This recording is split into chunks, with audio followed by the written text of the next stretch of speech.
Hello friends, तो हम CCU के दूसरे पार्ट में आ गए हैं। हम दूसरे पार्ट में देखेंगे इसका introduction to critical care unit और बाकी और पार्ट्स देखेंगे।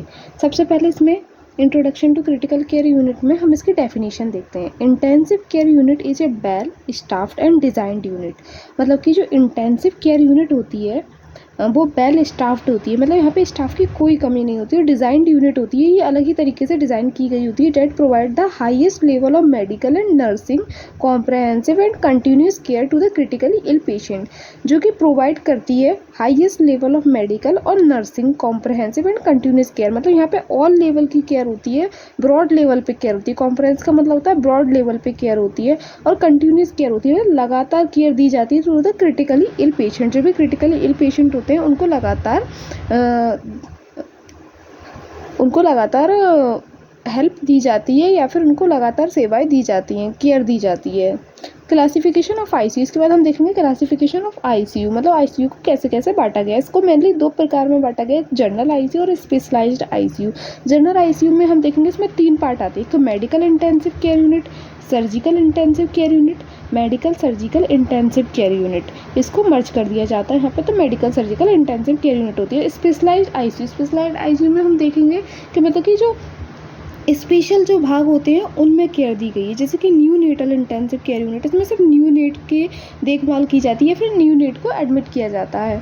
और cardiac intensive care unit, coronary care unit, cardiac intensive care unit में जो कार्डियक के पेशेंट होते हैं उनको स्पेशल केयर दी जाती है, फिर कोरोनरी, इसको कोरोनरी केयर यूनिट भी बोल सकते हैं। बर्न इंटेंसिव केयर यूनिट, यहाँ पे जो पेशेंट होते हैं, जो बर्न होते हैं, इनको बहुत ज़्यादा आईसीयू की जरूरत होती है, उनको केयर दी जाती है। पीडियाट्रिक इंटेंसिव केयर यूनिट, यहाँ पे जो बेबी होते हैं 5 ईयर तक के बच्चे होते हैं, उनको इंटेंसिव केयर यूनिट जाती है। Trauma intensive care unit, trauma intensive care unit में जो भी पेशेंट होते हैं जिनको किसी भी प्रकार का एक्सीडेंट वगैरह, सीवियर एक्सीडेंट वगैरह होता है, तो उसको ट्रॉमा इंटेंसिव केयर यूनिट में केयर दी जाती है। स्पेशल केयर नर्सरी, ये भी special designed intensive care unit है, जो कि बच्चों के लिए डिज़ाइन। इसके आगे हम देखेंगे principle of critical care unit, मतलब कि जो क्रिटिकल केयर यूनिट है उसके प्रिंसिपल्स क्या क्या होते हैं। Location of ICU should be काम एंड क्वाइट, इसमें सबसे पहला प्रिंसिपल क्या है, लोकेशन वो जो आईसीयू की वो काम एंड क्वाइट होनी चाहिए, वहाँ ज़्यादा शोर शराबा ना हो, ऐसी जगह ना हो। सेंट्रली सिचुएटेड, और ये हर वार्ड के सेंट्रली सिचुएटेड होना चाहिए, मतलब कि बीच में सिचुएटेड होना चाहिए, जिससे कि कहीं पर भी अगर कोई इमरजेंसी होती है तो हाल पेशेंट शिफ्ट किया जा सके।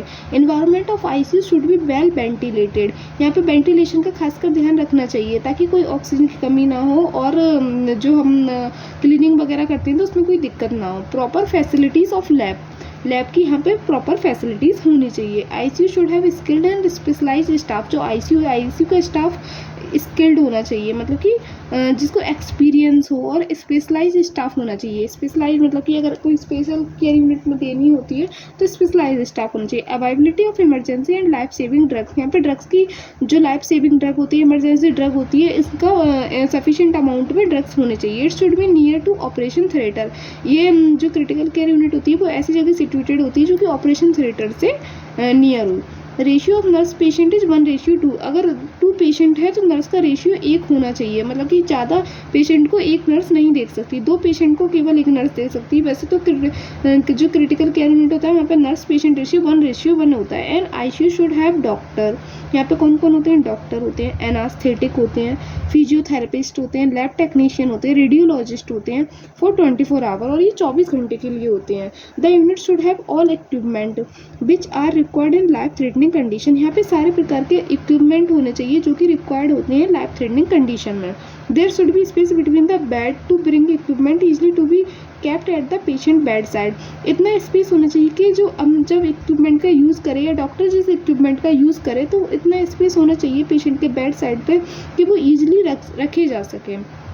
All bed side should have electric plug for suction apparatus, suction लगाने के लिए सारे बेड के साइड पे इलेक्ट्रिक प्लग जरूर होना चाहिए। Advocating to the principle of medical ethics, और ये मेडिकल एथिक्स के बेसिस पे ही सारा चलना चाहिए।